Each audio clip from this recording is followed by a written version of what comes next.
Constitución. Germán Mondaca Reiteri. Contigo somos más constituyente.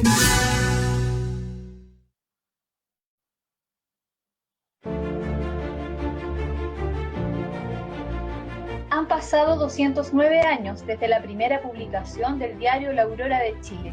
A lo largo de nuestra historia, las y los periodistas hemos sido articuladores de ideas y promotores de los cambios culturales. También hemos contribuido a fortalecer la reflexión crítica del país en momentos de alta agitación político y social. Nuestra impronta se ha ido configurando de la mano con la evolución del mundo, en las salas de redacción, en la calle, en los estudios de radio, tras las pantallas y hoy mediante diversas plataformas digitales.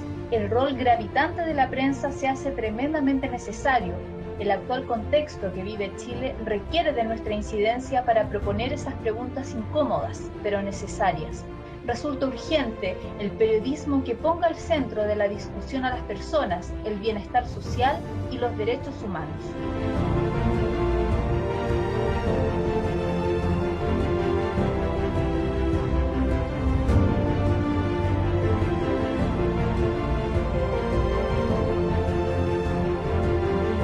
La prensa es fundamental para la construcción de una democracia sana y robusta. Debemos avanzar en una ley de medios que garantice la diversidad de voces y miradas. Derecho a la comunicación para un nuevo Chile.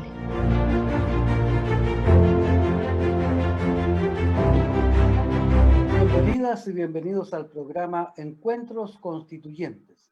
Todos los miércoles a las 21 horas, con grandes invitadas e invitados regionales y nacionales, con el objeto de que usted tenga más información y más conocimientos sobre materias que deberían incorporarse a la nueva Constitución y para participar inclusivamente.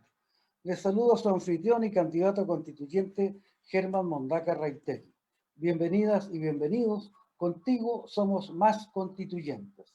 Hoy conversaremos sobre el tema Derecho a la Comunicación e Información y nueva Constitución. Antes de presentar a nuestros invitados e invitadas, deseamos realizar un sentido y profundo homenaje por el sensible fallecimiento de uno de los titanes de la arqueología regional y del patrimonio, hijo ilustre del ariqueñismo. Nos referimos al maestro Luis Briones Morales. Al maestro Briones le decíamos también Geoglifo I, por su constante y perseverante estudio de los geoglifos del desierto de Atacama y también por su labor de protección de las momias de la cultura chinchorro, las más antiguas del mundo. Era un hombre del desierto más árido del mundo. Nació en la oficina salitrera de Pedro de Valdivia, en la región de Antofagasta. Vivió en Iquique, pero la mayor parte de su vida en Arica, que en el año 2012 lo declaró su hijo ilustre. En el mismo año recibió el Premio Nacional de Conservación del Patrimonio Cultural de Chile. En el último tiempo trabajó en el Museo de Pica, donde siguió investigando los vestigios de los antiguos tarapaqueños. Luis Briones Morales ha partido en su viaje a la edad de 80 años. Viaja al universo misterioso, rumbo a las estrellas, sin duda para detenerse frente a ellas y desde allí tratar de develar los códices de los geoglifos que él tanto anhelaba.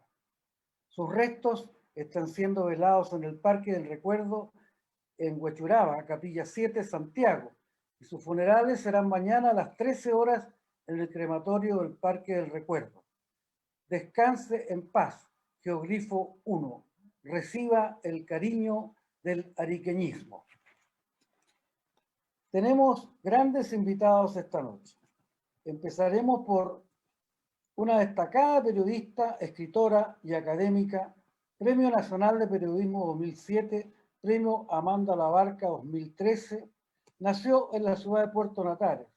Dirigió y revitalizó y reposicionó la Escuela de Periodismo de la Universidad de Chile entre los años 97 y 2003. Fundó y dirigió el Instituto de Comunicación e Imagen, fue integrante del Directorio de Televisión Nacional de Chile, también es actualmente rectora vicerrectora de Extensión y Comunicaciones de la Universidad de Chile. Autora de varios libros, entre los que se podrían destacar La vida por el arte, Es una biografía de Carmen Bo. La vida por el arte, Carmen Bo, La vida por el arte. Las cartas sobre la mesa, Tejado de vidrio, Crónicas del malestar, 2007, La guerrilla literaria de Roca, Neruda y Huidobro, Editorial Sudamericana, 1995. Tiempos que muerden, biografía inconclusa de Fernando Castillo Velasco, 1998. O El asilo contra la opresión, 23 historias para recordar. Y su último libro, Mayo feminista, la revolución contra el patriarcado, realizó el lanzamiento recientemente, el 14 de febrero. Bienvenida, querida Farideh Sead. Gracias, Germán. Es un honor estar aquí en este programa con ustedes en Arica, y además mi solidaridad con la familia y mi saludo a la familia de este destacado arqueólogo Luis Briones. Muchas gracias, Farideh. También nos acompaña Danilo Ahumada Flores, presidente nacional del Colegio de Periodistas de Chile, periodista de la Universidad de Playa Ancha, profesor de la carrera de periodismo de dicha universidad y productor general de la televisión de la Universidad de Playa Ancha. Se desempeñó como periodista en TVN y en equipos de comunicación, de servicios públicos. Fue parte del directorio del Parque Cultural de Valparaíso y del equipo coordinador de la Mesa de Memoria, Cultura y Derechos Humanos de Valparaíso. Actualmente dirige la película El Paso del Diablo, en etapa de postproducción, obra audiovisual basada en hechos reales que cuenta la historia de un grupo de obreros que escapa desde la Patagonia Argentina hacia Chile el año 1921. Bienvenido, estimado Danilo Ahumada Flores. Hola Germán, gracias por la invitación. Saludar a Ángelo y a Farideh. Y es interesante discutir el derecho a la comunicación en el tiempo que vivimos, así que muy grato de este espacio. Muchas gracias, Danilo. Y también nos acompaña Ángelo Aguil Culari, presidente regional del Colegio de Periodistas de Arica y Parinacota. Como él dice, periodista criado en los pastos de la Universidad de la Frontera, fundador y coleccionista de sabores en Mándala, Identidad y Origen, escritor actualmente en Amazon y creador de la serie Crónicas del Caos y los Ciclos y El Corazón de la Venganza, corresponsal en Arica de Radio Cooperativa y de Diario La Tercera, académico de la Lengua y la Comunicación en CFT de la Universidad de Tarapacá. Bienvenido, estimado Ángelo. Muchas gracias, Germán, y saludos también a los otros panelistas, y espero que podamos llegar a un debate muy, muy enriquecedor.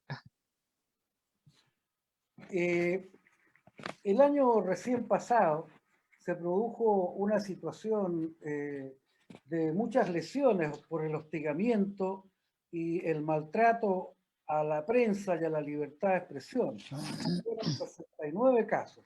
¿Cómo has visto el rol de la prensa y las comunicaciones en este año de pandemia, querida Farideh? Bueno, quiero agradecer esta conversación. Creo que hablar sobre el derecho a la comunicación, sobre el periodismo, sobre el rol de los medios, sobre todo en una democracia o con el horizonte de una nueva constitución, pasa a ser un elemento central en el Chile actual. Sobre todo porque justamente estamos ante una crisis que tiene que ver no solamente con ese derecho a la información, sino también con la falencia, ¿no?, de los medios, con esta ausencia de este derecho a la información que tienen las grandes audiencias, que siempre, la sociedad que siempre piensa que cuando se habla del derecho a la comunicación o del derecho a la información, se está hablando de un derecho de los periodistas y no se asume como un derecho propio de la ciudadanía, ¿no? Y en ese sentido creo que efectivamente la frase que estaba en el video con que parte este diálogo, de que una democracia se mide, ¿no? No dice exactamente eso, pero es un poco el sentido, que la solvencia de una democracia se mide por la solvencia de sus medios de comunicación. Y en ese sentido la democracia chilena tiene mucho que desear y tiene mucho que, evidentemente, avanzar y aprender. Lo que ha ocurrido con los periodistas, con ese derecho a la información, desde el estallido ahora, y con esto incluyo también esta crisis, ¿no? La pandemia y cómo efectivamente el tema del derecho a la información también se vio vulnerado y se ha visto vulnerado en medio de la pandemia, ha sido bastante dramático. O sea, no es casual que en las marchas, no solamente desde a contar del estallido, sino de mucho antes, estoy pensando en la marcha, estoy pensando en el 2006, con la marcha de los pingüinos, estoy pensando en el 2011, ¿no? Con el estallido de los universitarios, estoy pensando en el 2018 con el Mayo Feminista, luego el 2019 con este estallido social, la frase, las pancartas, el apaga la tele, ¿no? Que aparecía en las marchas, en las manifestaciones, en los carteles de los manifestantes, estaba indicando un malestar que desde hacía mucho rato se estaba evidenciando en la sociedad chilena. Un malestar porque efectivamente los medios no estaban cumpliendo con ese rol de informar oportunamente, de informar con todas las voces, de informar con toda la diversidad y la pluralidad que tiene este país, la riqueza que tiene este país, desde las regiones, de los territorios de donde estamos hablando, ¿no? Tú nos invitas vía Zoom a participar y estamos desde Arica, ¿no? El centro desde Arica conversando sobre este derecho a la comunicación y a la información, hasta el extremo, hasta la Antártica chilena. O sea, aquí hay un tema muy complejo de un país real que no se ha asomado en las últimas décadas, de un país real donde los medios de comunicación sencillamente no han dado cuenta,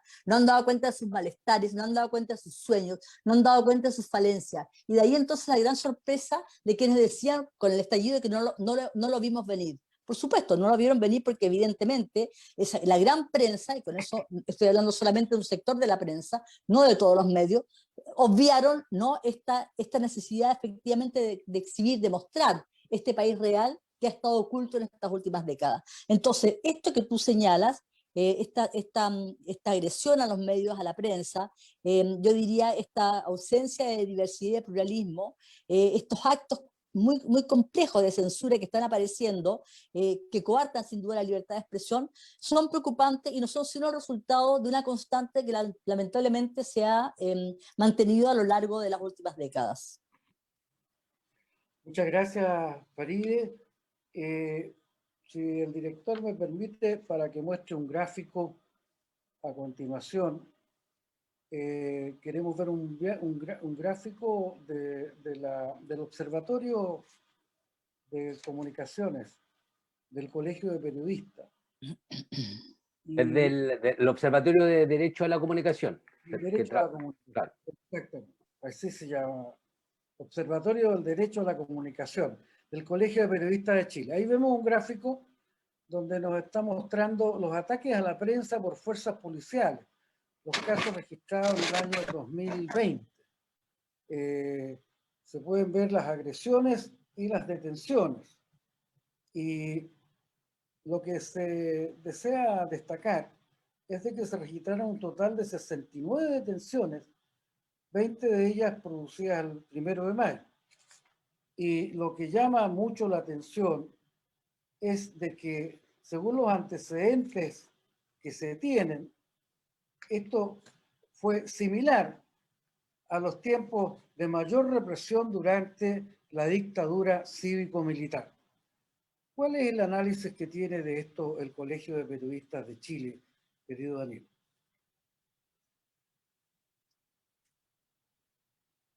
Sí, primero contarles que el Observatorio de Derecho a la Comunicación trabajamos de manera coordinada en el bloque por la telecomunicación, entonces para no hacernos cargo de un estudio que no lo hicimos nosotros, pero sí compartimos información, datos cruzados, porque trabajamos en conjunto en el bloque. Este bloque por el Derecho a la Comunicación, que constituyen escuelas de periodismo, medios de comunicación, etc. Bueno, nosotros igual, el panorama es grave, nosotros lo entendemos como un panorama grave porque hay varias formas de atentar contra la libertad de expresión y el derecho a la comunicación e información, que todos sabemos que no está consagrado en nuestra Constitución, por eso el debate, pero sí hay varias formas de atentar contra la libertad de expresión. Una de ellas es las concentraciones de los medios de comunicación que hoy día existe. La concentración medial que existe en Chile también es una forma de atentar contra la libertad de expresión, que lo han señalado distintos informes internacionales. Pero la situación puntual de la vulneración, en este caso, al trabajo de la prensa, mayoritariamente a los medios alternativos, para ser justos también, en el sentido de que la mayoría de esos números corresponden a medios alternativos, que cumplieron un rol, yo diría, fundamental después de la revuelta del 18 de octubre, precisamente por lo que comenta Faride, que había un distanciamiento de los medios de comunicación precisamente con las miradas, las inquietudes que tenían los distintos territorios, un medio de comunicación absolutamente centralizado, sobre todo la televisión, que es muy centralista, y por lo tanto esa distancia obviamente generó este malestar ciudadano que provenía de la propia ciudadanía. Pero volviendo al tema de la vulneración a la prensa y al atentado contra la libertad de expresión, que se dieron se empezaron a dar de manera más concreta después del 18, obviamente, de octubre, encontramos vulneración a la prensa que además se aplican protocolos, Carabineros hoy día está aplicando protocolos que no se ajustan obviamente a los procedimientos. En el fondo, cuando a un periodista, en este caso, bueno, yo estuve detenido el 1 de mayo, de esos números que está ahí, a mí me detuvieron con una cámara en mano grabando y me formalizaron al día siguiente, y además el intendente de Valparaíso se querelló contra mí, en el fondo. Es como que esas son un poco las contradicciones de que el propio gobierno, a través de la intendencia en este caso, genera querellas con los periodistas. Situaciones complejas también de vulneración a la prensa la vivimos de manera fuerte hace 2, 3 viernes atrás con el caso de Daniel Lavé, que fue un caso muy significativo para nosotros, porque a Daniel Lavé lo formalizan, que es el medio Muro Resistencia en Santiago, lo formalizan y se le aplica una medida cautelar. A ese nivel estamos. Una medida cautelar que él solo se puede acercar a Plaza Dignidad siempre y cuando esté trabajando en el fondo, esté con materiales de prensa, etc. Entonces sentimos que efectivamente aquí hay una complicidad obviamente del gobierno, porque el gobierno debería haber sido mucho más categórico a la hora de defender la libertad de expresión, el trabajo de la prensa, sobre todo de la prensa independiente, porque hay vulneraciones graves. Entonces, estos números que se van acrecentando, nosotros ya tenemos, para que vean la dimensión, nosotros como Colegio de Periodistas instalamos un equipo de veedores por la libertad de expresión. Son periodistas colegiados que están en las manifestaciones para cuidar a nuestros propios colegas, periodistas, gráficos, camarógrafos, porque la situación es compleja. Hay muchas veces los carabineros se ensañan contra la prensa, aplican protocolos que no corresponden, ahí hemos recibido denuncias e imágenes donde Carabineros le pide a gráfico, etcétera, las imágenes dentro de un camión o una micro policial, y eso efectivamente no corresponde. Entonces, los protocolos ya hay que revisar, y en eso hemos estado tratando de instalar esta idea del equipo de veedores por el derecho a la comunicación, perdón, equipo de veedores por la libertad de expresión, y un equipo que lo estamos trabajando con CODEPU, para que CODEPU precisamente nos ayude a la judicialización de los casos, porque tenemos un equipo como de primera línea, digámoslo así, que actúa inmediatamente, sobre todo los viernes en Plaza Dignidad, para tratar de sacar a los colegas gráficos sin distinción. El Colegio de Periodistas no hace distinción ahí. Cualquier medio independiente, estamos ahí coordinados directamente con los abogados, pero después estamos hoy día en una etapa, y eso lo estamos trabajando con CODEPU, para que podamos después judicializar los casos, porque tenemos que llevarlo a tribunales internacionales, porque hay poca jurisprudencia en Chile para denunciar el tema de la vulneración a la libertad de expresión. Entonces, como tú lo decías, estos datos son desde la dictadura, que no habían datos tan fuertes y que muchos están invisibilizados porque no tenemos todos los registros. La observatoria es un tremendo aporte, y nosotros también estamos hoy día haciendo también monitoreos permanentemente a través de este equipo de veedores. Pero lo complejo es que el Colegio de Periodistas o los periodistas estamos preocupándonos y protegiéndonos entre nosotros y nosotras en el fondo, porque efectivamente hoy día no existen condiciones para hacer un trabajo, y ahí está lo que decía un poco Faride, que toda esta situación lo que termina pasando es que se vulnera el derecho a la información. Cada vez que hay un periodista, un camarógrafo preso, hay vulneración a la libertad de prensa y a la libertad de información, y por eso que al derecho a la información, y por eso que es tan gravitante el escenario que tenemos para discutir por primera vez. Esto no es un tema de los periodistas y comunicadores, es un tema de la ciudadanía en conjunto, porque nosotros estamos planteando que el derecho a la comunicación es un derecho humano, y por lo tanto trasciende al mundo de las comunicaciones. Entonces, muy interesante el debate, pero además nos encontramos con esta situación que le agregamos un elemento adicional, el cierre de medios de comunicación. Vimos hace un par de semanas el despido de 200 trabajadores de Copesa, hay precarización laboral. Entonces, necesitamos urgente construir una institucionalidad de las comunicaciones distinta, y ahí el colegio y otros espacios hemos levantado hace mucho tiempo la ley de medios y experiencias que nos permitan construir un sistema de medios públicos que garantice algo que Chile, a mi juicio, no tenemos, que es la pluralidad, que es un elemento central para una democracia. Pluralidad en los medios de comunicación, pluralidad en los contenidos, en los discursos, y eso es algo que estamos al debe todavía, y este proceso nos llama a pensar, a reflexionar colectivamente de cómo vamos a imaginar las comunicaciones en Chile para las próximas décadas. Muchas gracias, Danilo. Para concluir esta ronda, Ángelo, tú también nos podrías ilustrar cómo ha sido la experiencia en relación al hostigamiento a la prensa. Hay un caso emblemático en nuestra región, que fue la agresión sufrida por a la periodista colega nuestra, Stephanie Carrasco. ¿Podrías un poco contarnos este caso y dónde va la judicialización del caso? Efectivamente, bueno, en términos generales no fue solamente Stephanie, sino que son 3 colegas quienes tuvieron que pasar por esa situación durante la revuelta de octubre.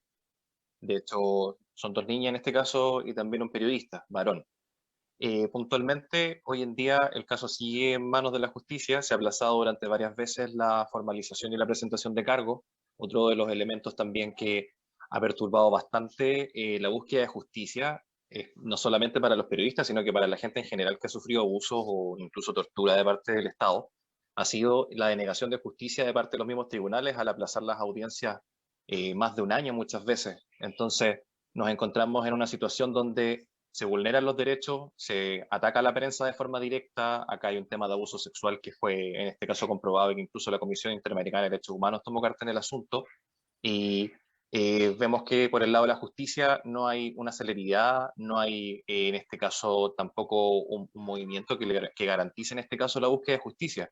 Entonces nosotros seguimos apoyando con mucha fuerza, tanto a nivel regional como nacional, el caso, y esperamos que en algún momento se entregue en este caso lo mínimo que es justicia. O sea, son cosas que no pueden suceder. Eso de hecho ya en ese momento no estaba en los protocolos de Carabineros y ellos habían sido capacitados en cuanto a lo que podían ser prácticas de tortura sexual, y puntualmente acá no se respetó absolutamente nada y ellos a sabiendas de lo que estaban haciendo. Entonces es muchísimo más grave todavía.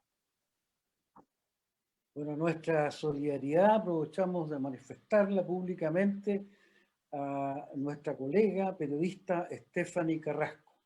Nuestra solidaridad y nuestro más irrestricto apoyo. Ocurre entonces de que, como hemos visto, hay una situación de hostigamiento permanente a la prensa, y por otro lado existe una situación en la cual la prensa, ¿no es cierto?, particularmente la prensa escrita, pero también la televisión, en general todos los medios masivos, actúan omitiendo lo que ocurre a nivel de las demandas ciudadanas reales, y muchas veces siendo parte de montajes que buscan la criminalización de los movimientos sociales. Y bueno, nosotros acá tenemos una cifra que yo quisiera compartir con ustedes, en la cual Chile presenta una de las más altas tasas de concentración de la propiedad de los medios de comunicación en América Latina, con un 80% solo en la prensa escrita. Las empresas El Mercurio y el consorcio periodístico Copesa concentran un 82% de lectoría y más del 84% de la publicidad en el sector. Este duopolio entre El Mercurio y Copesa se extiende también a la prensa regional, donde tienen un fuerte control. Cifra del Colegio de Periodistas del año 2016. En este contexto, ¿qué relación tiene entonces este tema, ¿no? Este tema de la alta concentración de los medios, y en un país, solamente como antecedente, en el cual no existe prácticamente regulación, ni tampoco existe ninguna señalización sobre el tema de las comunicaciones en la actual Constitución. Solamente el artículo 9, que señala a nivel prácticamente de anécdota, culpando al terrorismo, que prohíbe a sus responsables explotar un medio de comunicación social o ser director administrador del mismo. Y en el artículo 19, número 12, el propósito del catálogo de garantías establecido en dicha norma se hace referencia a la prohibición de que se establezca un monopolio estatal sobre los medios por vía de la ley. Y finalmente hay un inciso tercero donde se regula el derecho a rectificación y finalmente en el inciso quinto se establece la creación del Consejo Nacional de Televisión. Es decir, hay una pobreza constitucional en el tratamiento de la actual constitución de los temas de la prensa. ¿Cómo podemos conjugar este tema, ¿no? Una alta concentración de la propiedad, una carencia casi total en la presencia en la Constitución del tema de las comunicaciones. ¿Cómo debiera ser tratado este tema a nivel constitucional, querida Farid? Sí, bueno, Germán, claro, la paradoja que en la Constitución del año 80, ¿no?, se establece la prohibición, ¿no?, de monopolios estatales de los medios de comunicación, pero no dice nada sobre los monopolios privados. Es decir, no es que se les haya ido en la Constitución del 80, sencillamente es exprofeso. Todo lo que huele a Estado, evidentemente está demonizado, por lo tanto, no dicen nada, pero no dicen nada en relación, por supuesto, a los privados, que es lo que ha ocurrido hoy día con las cifras que tú señalas, ¿no? La alta concentración de medios de comunicación en manos de una élite económica, política, conservadora, ¿no?, que en las últimas décadas, desde el inicio de la transición, ¿no?, efectivamente ha dictado, ha normado lo que es el mundo de las comunicaciones a un nivel tal de que nos hacen ver con una hegemonía que es solamente la hegemonía de esa élite. Y de ahí entonces la sorpresa es que uno de pronto un ministro de Estado, al momento de dictar políticas públicas, dice, pero si yo no sabía los niveles de hacinamiento que había en este país. Por supuesto que no sabía los niveles de hacinamiento que había en este país, ¿no? El ministro de Salud cuando planteó el tema de las cuarentenas restringidas al inicio de la pandemia, como tampoco se sabía efectivamente, como también se ocultaban los niveles de pobreza, los niveles de la precarización del empleo. Es decir, de alguna forma, esta falta de diversidad, esta falta de pluralismo en los medios de comunicación, esta alta concentración de los medios, lo que ha hecho es que ha configurado un país que no es el país real. Y lo que ha asomado luego del estallido es el país real. Lo que ha asomado luego de los dolores de la pandemia, con más de 25.000 muertos en todo el país, ¿no?, que los lamentamos profundamente, justamente es el país real. Es ese país hacinado, sin un sistema de salud pública fortalecido, sin derechos. Y en ese sentido hay que asumir y pensar de que la comunicación es un derecho más como cualquier otro, que es fundamental. Y evidentemente que ante esta posibilidad que tenemos de pensar el país con un horizonte futuro, el pensar que en la nueva Constitución debe estar consagrado el derecho a la comunicación pasa a ser un elemento central. ¿Y cómo se consagra el derecho a la comunicación? Por ejemplo, señalando, bueno, por supuesto, sacando este articulado de la Constitución del 80, ¿no?, que prohíbe, que no habla nada en relación al tema de los monopolios, hablando evidentemente de la necesidad de la existencia de los medios, creando medios públicos que son fundamentales, fortaleciendo los medios independientes que han sido clave, como ha señalado Danilo, como ha señalado Ángelo. Los medios independientes han sido claves en las últimas crisis, porque no solamente gozan de una alta credibilidad en la opinión pública, sino que además han informado lo que los grandes medios de comunicación sencillamente han omitido, han escondido. Entonces, primero, significa crear medios públicos como existen en los países europeos. O sea, no estamos inventando nada estrafalario ni nada estrambótico. Medios públicos que no pertenezcan al gobierno de turno, sino que sean efectivamente del Estado, que den cuenta de la diversidad regional, de la pluralidad de voces, de nuestros pueblos originarios, de la pluralidad y diversidad de estos territorios, que son bastante grandes, amplios y diversos, y que efectivamente no se asoman. Por una parte eso, por otro lado, el tema efectivamente de una televisión pública que en verdad tenga una garantía que como tal, digamos, no que tenga, como existe hoy día, la exigencia de autofinanciarse. O sea, hoy hemos estado a punto, ¿no? Y yo creo que Piñera tenía muchas ganas, así como privatizó, vendió la nación, de cerrar Televisión Nacional. Televisión Nacional hoy día no cumple con ese rol efectivamente de televisión pública porque sencillamente no está señalado, ¿no? O sea, tiene la obligación de autofinanciarse. Debe ser una televisión financiada efectivamente por el Estado, o sea, debe ser un medio público de verdad y no a medias como ocurre con este país, en este país hoy día actualmente. Debe también, por supuesto, consagrarse el tema de la libertad de expresión en su más amplia acepción, porque cuando hablamos de los atropellos hoy día, ¿no? A los periodistas, no podemos no podemos omitir, por ejemplo, lo que significa en los actos de censura, de autocensura, lo que significa, por ejemplo, el hostigamiento a los hermanos Gana, los protagonistas, los creadores que forman parte de Delete Lab, que son los que en la Plaza de la Dignidad dibujan con el haz de luz palabras como hambre, como solidaridad, como pueblo, y que han sido amenazados de muerte y que han sufrido persecución, u otros periodistas, u otros creadores que efectivamente están siendo censurados. Hoy día hay una arremetida muy compleja, ¿no? En materia de libertad de expresión y de censura, que hay que poner mucha atención, junto con efectivamente ponerle el tapete en el momento que estamos pensando que estamos a poco más de un mes para elegir a nuestros constituyentes, que el tema del derecho a la comunicación debe estar consagrado en esa nueva constitución y que efectivamente los medios, ¿no? tienen que dar cuenta de la riqueza y de la diversidad y de la pluralidad de este país. Y creo que en ese sentido pasa a ser una demanda central y una conversación fundamental en el Chile actual, el que estemos hablando, ¿no? Y por eso yo acepté gustosamente esta conversación, este diálogo, el hablar del derecho a la comunicación hoy día en medio de esta nueva constitución, de esta asamblea constituyente, de esta asamblea constitucional con la que estamos a puertas. Entonces yo diría que el panorama hoy día es desolador, que el horizonte uno podemos decir de que puede ser prometedor en la medida que efectivamente esto esté en el tapete, que nuestros constituyentes se comprometan efectivamente con garantizar esto, que no es un tema, insisto, de los periodistas, es un tema de la sociedad en su conjunto, porque una sociedad se mide efectivamente por la fortaleza de sus medios de comunicación, ¿no? Cuanto más precaria son esos medios, más precaria es la democracia. Muchas gracias, Farideh. Danilo. Primero, coincidir absolutamente con Farideh.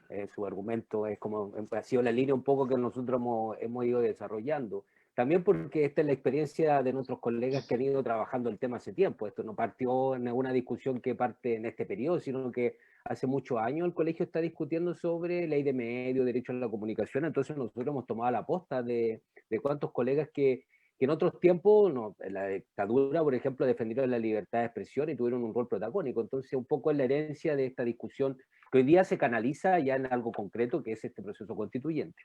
Ahora, yo creo que hay como varios elementos de discusión. Uno, efectivamente, Chile necesita un marco regulatorio. No puede ser que los dueños de Chile, de los grandes sectores productivos, sean además dueños de medios de comunicación. Y eso lo permite hoy día porque el sistema de medios de comunicación está muy en la línea del sistema neoliberal.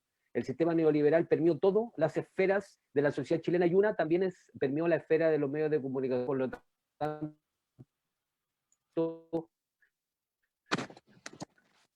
hoy día no genera duda o conflicto que Oluxi sea dueño de un canal de televisión, por ejemplo. Y creo que eso es producto de que existe uno efectivo y potente. Efectivamente un poquito, porque parece que estoy un poquito pegada a la conexión. Entonces, el primer elemento, la carencia de un marco regulatorio, por lo tanto, hay que avanzar hacia una regulación efectiva. Que en algunos países pasa, donde se hacen esta relación cruzada de que los dueños de los medios de comunicación no pueden ser dueños de bancos, como pasa en Chile, o de otros sectores productivos. La recuperación de la universidad en un rol importante de la televisión pública. Yo trabajo en un canal de televisión universitario, en la UPLA, la Chile también está levantando nuevamente su canal, y hay que recuperar Así es. La universidad tiene que cumplir un lugar importante, como fue en un principio de la televisión chilena. Recordemos la UCB en Valparaíso, y después efectivamente un rol sumamente importante, porque la universidad da de alguna manera esa diversidad de miradas, territorio, etcétera. Creo que ahí hay un ejercicio importante, pero efectivamente hoy día no tenemos herramientas para poder avanzar hacia un marco regulatorio que permite y fomente la existencia de canales de televisión universitarios, y cada uno hacemos lo que podemos dentro de la precariedad, obviamente, entendiendo que además el sistema educativo chileno pasa por graves problemas económicos, por lo menos en la universidad, y entonces ahí tienen que haber incentivos, como decía Farideh. Marco regulatorio por un lado. El segundo elemento, comparto 100% que Chile necesita tener un sistema de medios públicos. Y aquí no hay que perderse, porque este es el debate ideológico que se empieza a instalar cuando nos dicen por qué el Estado tiene que financiar a medios de comunicación. O sea, si los medios de comunicación no son empresas, no cumplen la función de empresas, cumplen otros roles, por lo tanto el Estado sí tiene que tener un sistema de medios públicos, como lo tuvo la Radio Nacional en su minuto, en la misma Nación, como contaba Farideh. Entonces, efectivamente, eso es necesario. No hay ninguna posibilidad, porque los medios de comunicación no son empresas donde uno gane recursos. Ya lo vimos con Sayet, que cuando vio que la tercera no funcionaba, lo que hizo fue despedir a 200 trabajadores, que quedaron completamente desamparados, sin ninguna protección, y además, haciéndole, cuando tú hablabas del duopolio, ya se está desapareciendo el duopolio y ya está apareciendo, está apareciendo el monopolio del mercurio, porque el mercurio se queda sin otro medio que contrarreste de alguna manera la información. Entonces creo que es importante como ese marco regulatorio, un sistema de medios públicos, y avanzar hacia al proceso constituyente, discutiendo sobre el derecho a la comunicación como un gran paraguas que agrupe, como pasó en otros países latinoamericanos, este gran paraguas que agrupa la libertad de prensa, la libertad de expresión, el derecho a la información, que también es importante que quede consagrado e incorporado. Y la tercera pata final es que nosotros pensamos que Chile necesita una institucionalidad de las comunicaciones, que agrupe todos estos sectores, porque los fondos de medios, por ejemplo, la tiene la CGGO, por otro lado está el Consejo Nacional de Televisión. Entonces, construir una institucionalidad de las comunicaciones para garantizar esa pluralidad y la diversidad de voces. Y ahí está la otra pata, que es la pata después del proceso constituyente, que es la posibilidad de tener una ley de medios en Chile, que regule, pero que fomente los tres sectores de las comunicaciones, que el público, el privado y el comunitario. Aquí no se trata de expropiar nada, pero se trata también de hacer respetar que los espacios que tienen los canales de televisión, por ejemplo, son espacios radioeléctricos públicos, y por lo tanto son de todos y todas los chilenos, y ahí corresponde que esos espacios estén siempre en cuestionamiento. Cuando los canales de televisión no cumplen su rol público, somos los ciudadanos que tenemos que exigir que ese rol público se cumpla, y ahí hay una interpelación permanente que hace la ciudadanía precisamente a los periodistas, a los medios de comunicación, cuando ese rol público no se cumple. Entonces, el sistema, una ley de medios, creo que es fundamental para garantizar que nos sintamos, en lo concreto, ¿qué es lo que necesitamos? Es que uno vea un medio de comunicación y se sienta representado, que se sienta representado el de derecha, el de izquierda, el de centro, el masón, el no masón, el cristiano, no cristiano, los pueblos originarios, que sea una prensa no sexista, inclusiva, donde estén los pueblos originarios. Eso es la diversidad del Chile que se necesita representar. Cuando uno se vea representado en eso, quiere decir que vamos por buen camino, pero como eso no sucede, necesitamos armar todo un sistema de medios distinto para que eso finalmente suceda. Eso... Gracias, Danilo. Ángelo, ¿cuál es su...? Yo concuerdo mucho con Farideh y con Danilo en el punto de que la connivencia entre los anunciantes y los grandes conglomerados ha llevado a que los medios de comunicación terminen siendo patrimonio de unos pocos. Entonces, ahí vemos una influencia gigantesca de la oligarquía, que teniendo un control multitudinario de todos los medios de comunicación, termina generando la más absoluta de las burbujas, prácticamente casi como el régimen de Norcorea, con un control total de los medios de comunicación, pero en vez de ser el Estado en este caso que los controla, en este caso es una pequeña visión que quedó bastante de forma clara con el plebiscito a quienes representa y puntualmente qué es lo que buscan también. Vemos un cerco informativo que ha ido creciendo a lo largo de los años y que se ha ido incluso poniendo más duro con el pasar del tiempo, donde un presidente de la República en pleno estallido social es capaz de llamar a todos los directivos de los medios de comunicación y decirles acá no se muestra nada más. Y de ese día las coberturas cambiaron de forma completa, o sea, hay una injerencia y una censura. Cuando teníamos ministros de gobierno paseándose por las oficinas de los grandes ejecutivos de los canales para que no mostraran lo que estaba ocurriendo, porque según la visión del gobierno esto llamaba a más movilizaciones. Entonces, esta misma connivencia desde el punto de vista económico ha tenido una influencia directa en la calidad de los medios de comunicación que hoy en día vemos. Y las pocas iniciativas que han logrado trascender ha sido en base a modelos de negocio que tampoco apuntan a tener una mayor calidad, sino que vemos muchos modelos de negocios que se basan en este famoso señuelo de enlace o el clickbait, donde claro, un titular o una cuña como rompedora te genera más visitas para poder vender al anunciante, pero no permite un trabajo de investigación detrás, no permite profesionalizar a los equipos técnicos y a los equipos profesionales que se hacen cargo de las noticias. O sea, preguntémosle a los medios de comunicación también hoy en día cuánto invierten en sus propios trabajadores, cuándo fue la última vez que un periodista tuvo una capacitación en un sistema nuevo, en derechos humanos y en otras herramientas que no haya tenido que conseguirse él o ella misma en este caso para poder seguirse perfeccionando. Entonces, es un fenómeno que las escuelas latinoamericanas de periodismo ya venían analizando desde antes del 2006. Esta caída en la confianza en los medios de comunicación es porque el Estado y los anunciantes han cooptado la libertad de prensa a tal punto que ahora solamente unas vocerías son escuchadas y el resto son excluidas. Entonces, generan esta visión parcial de la sociedad donde finalmente solamente prima un interés y nos terminamos por ver, en este caso, el país completo. Y a diferencia de Estados Unidos, Europa, donde vemos medios todavía en tinta que son potentísimos, porque independiente de quién sea el dueño, independiente de su visión o de su cosmovisión, los medios de comunicación, en especial las crónicas, trabajan con calidad, tienen procesos productivos que ya están, en este caso, muy testeados a lo largo de los años, y ese nivel de calidad y esa cercanía con el público obviamente genera que la gente sienta una cercanía y lo siga consumiendo como medios, en este caso, de comunicación. Y ahí tenemos ejemplos gigantescos, mientras acá cada vez invertimos menos y hay menos cuñas dentro de las notas, incluso notas que salen sin cuñas, sin declaraciones o solamente con fuentes en off. Por otro lado, en Estados Unidos vemos cómo cada vez se invierte más, y en Europa también, en periodismo de investigación. O sea, a mí personalmente, denme 20 CIPER más y 25 medios menos que en este caso se basen en titulares con cuñas rompedoras. Acá lo que falta es investigación, falta ir al grano y falta una prensa que sea realmente libre. Y ya lo decía el Pacto de Naciones Unidas para el Desarrollo, acá tenemos una crisis de información grave. Tenemos una libertad de expresión que ni siquiera es plena y más encima una libertad de expresión que está constreñida por una falta de información gigantesca. Entonces, opinamos poco y de lo que opinamos no es mucho tampoco lo que sabemos porque no los medios no lo permiten. Ni hablar de redes sociales y todo lo que viene detrás también con estos nuevos medios que muchas veces no cumplen con ningún criterio profesional y que son difusores de noticias falsas, derechamente. Sí, sí, me parece, Germán, si me permite, yo quisiera, a propósito de lo que dice Ángelo, quisiera decir algo que me parece que es clave. Comparto lo que ha señalado Ángelo y por supuesto lo que también ha dicho Danilo, pero creo que no podemos olvidar de que este modelo de transición a la democracia, lo que estamos hablando en materia de falta de pluralidad, de falta de pluralismo, de concentración de medios, tiene que ver justamente, ¿no?, con el tipo de transición que se configuró.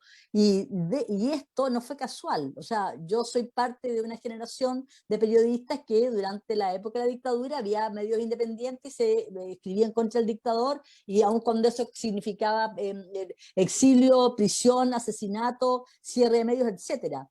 Cuando llegó la democracia, cuando se inició la transición, pensamos que esto iba a cambiar. Y fue exactamente lo contrario. Esos medios que sobrevivieron a la dictadura de Pinochet fueron cerrando uno a uno durante la transición, durante los gobiernos de Elwin, de Frey, ¿no?, luego de Lagos y luego de Bachelet. Entonces no podemos olvidar de que este modelo, ¿no?, de concentración, esta falta de, digamos, de esta falta de aceptación de que la prensa debe ser diversa, plural, etcétera, le fue totalmente funcional, ¿no?, a este tipo de transición, porque de alguna forma esos medios independientes, ¿no?, tenían voces críticas que le eran totalmente disfuncionales a una transición pactada que no requería de esos periodistas o de esos medios o de esa información, cuando todos nos decían de que había que dar vuelta a la página, que había que olvidar, etcétera. Entonces también aquí efectivamente, si bien estamos ante una situación, ante un hecho internacional, ante un fenómeno mundial que tiene que ver con la concentración, con la falta de libertad de expresión, etcétera,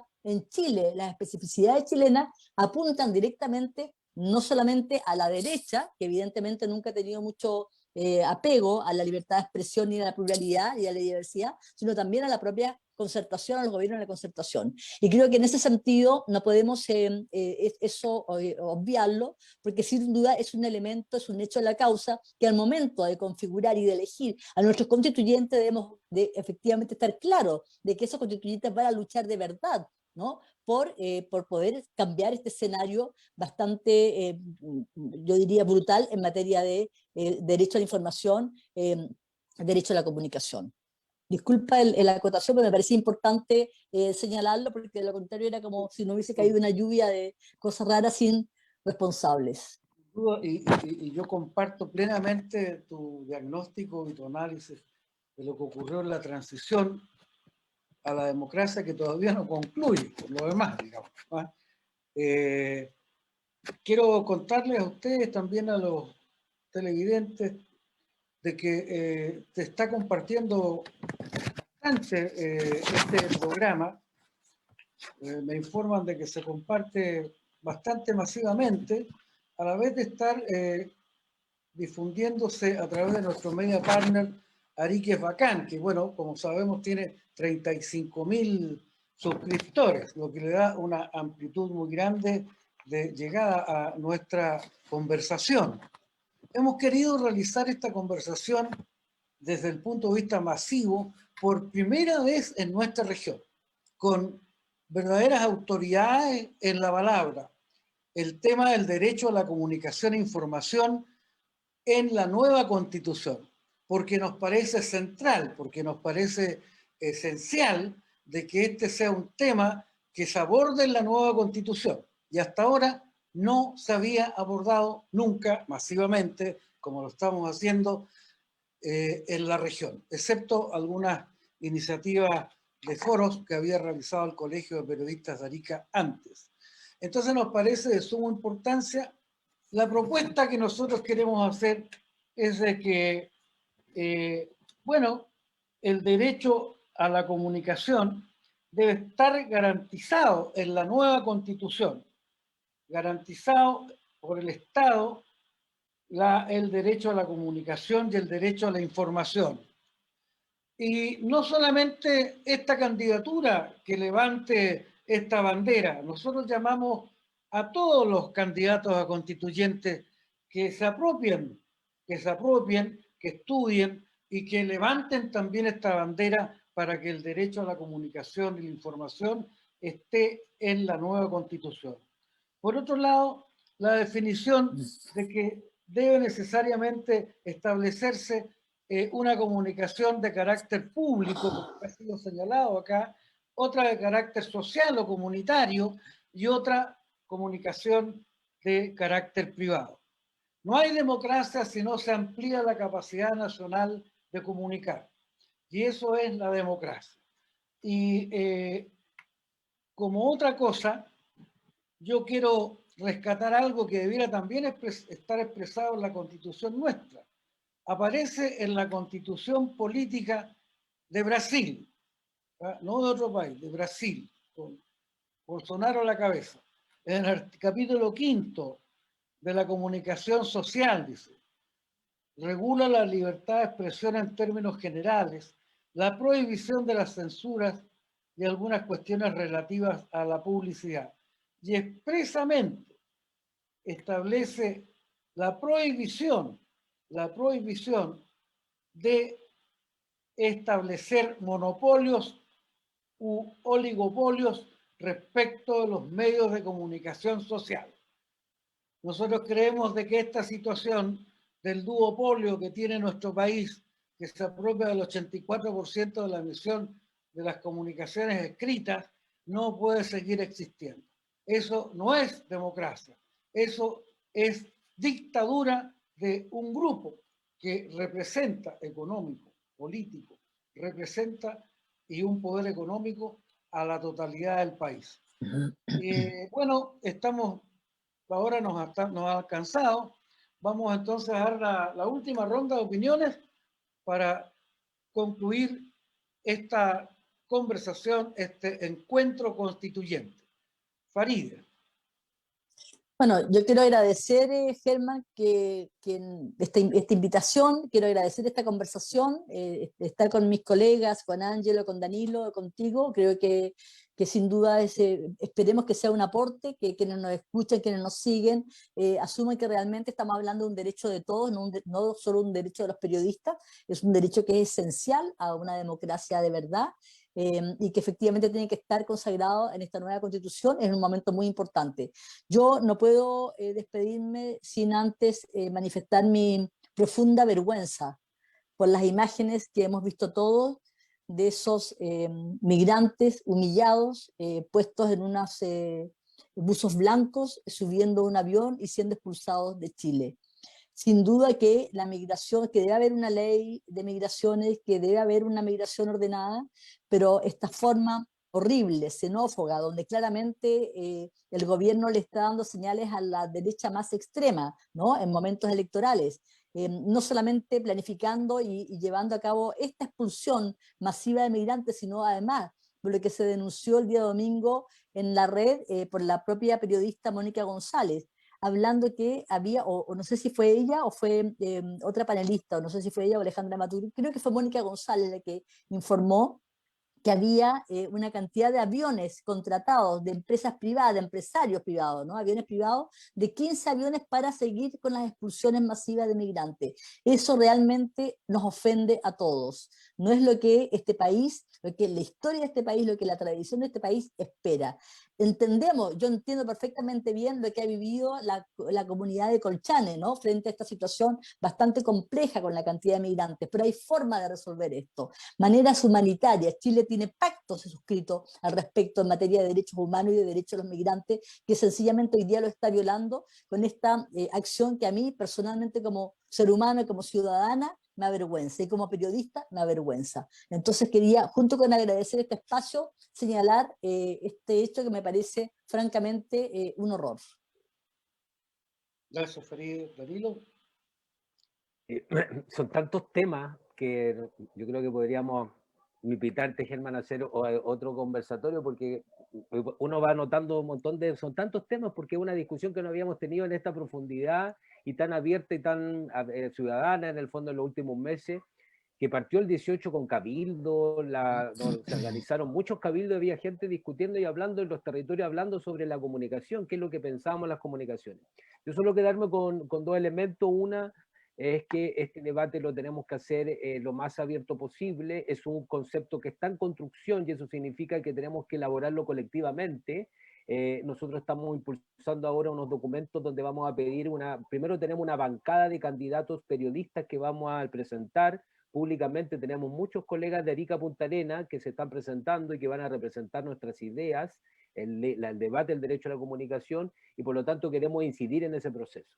Creo que es importante que el debate se amplíe y que efectivamente, como es un concepto nuevo, que es un concepto en construcción, sea un concepto que lo podamos debatir, con los que creemos efectivamente como hablaba Farideh, que las comunicaciones son fundamentales para construir una democracia sana, que hoy día no tenemos.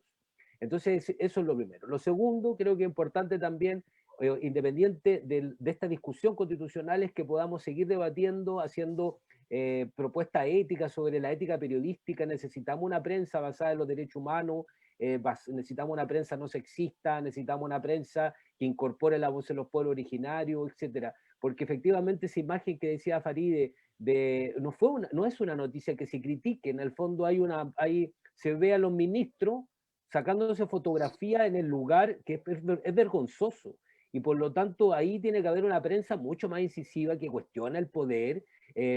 Como decía la Farideh, la transición fue llevando que la prensa se transformara en una prensa muy condescendiente a los gobiernos de turno, sin hacer críticas de fondo, y ahí aparecieron un grupo de periodistas también reivindicar el trabajo del periodismo de investigación, de muchos periodistas que efectivamente lograron instalar temas, que no lo hizo la justicia, y sí lo hizo el periodismo.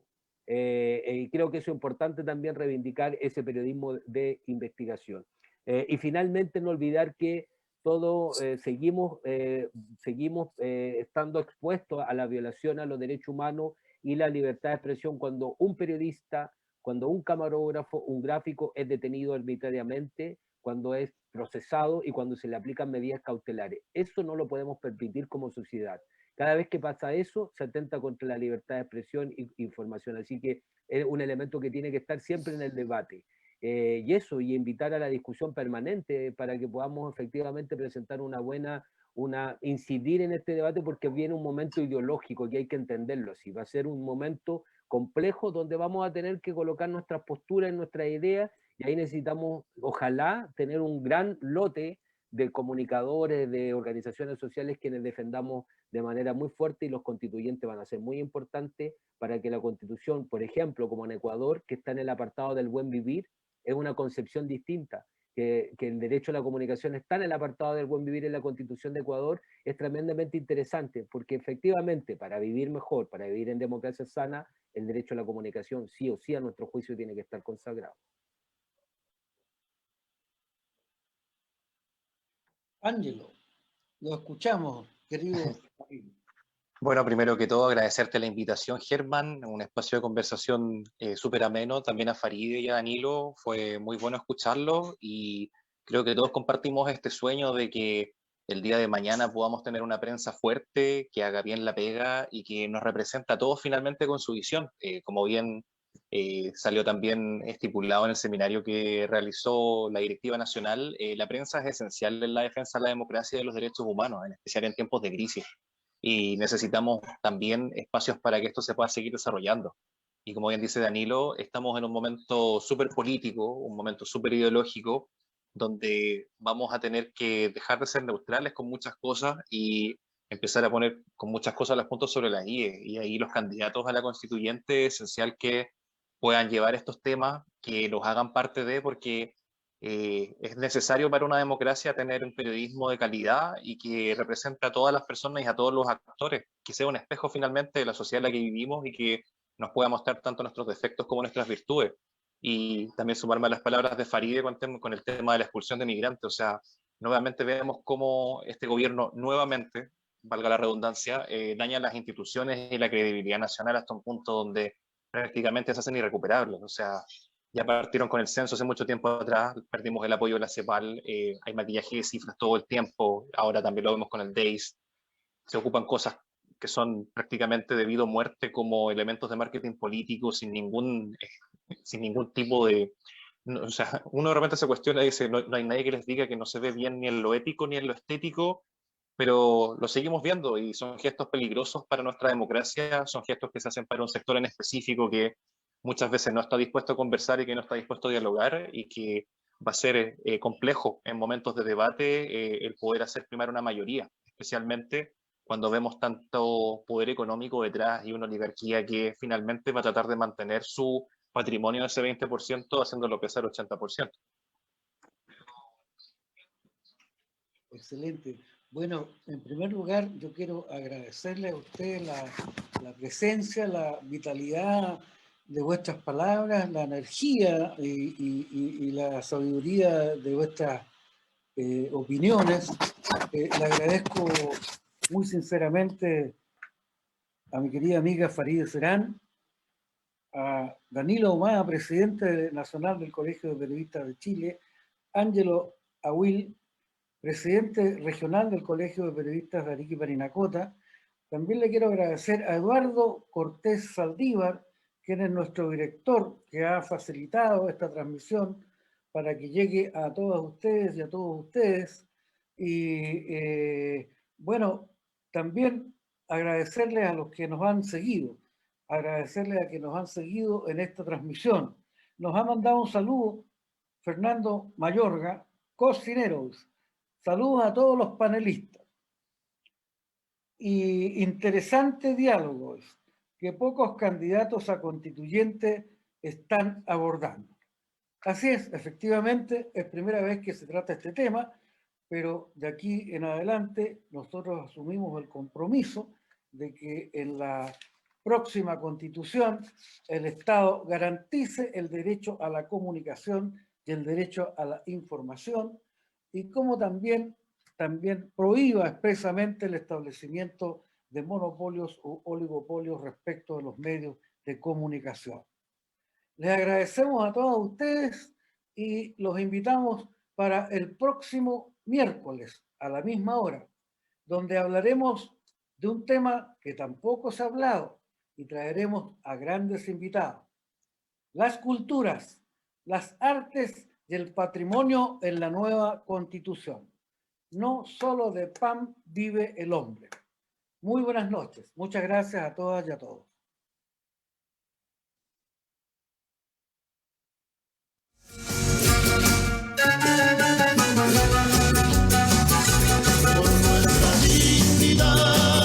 Nuestra memoria, construiremos la nueva historia que un estallido abrió el camino al andar, a la esperanza, a nueva nación. Germán Mondaca, contigo escribo Constitución. Germán Mondaca Reiteri, contigo somos más constituyentes.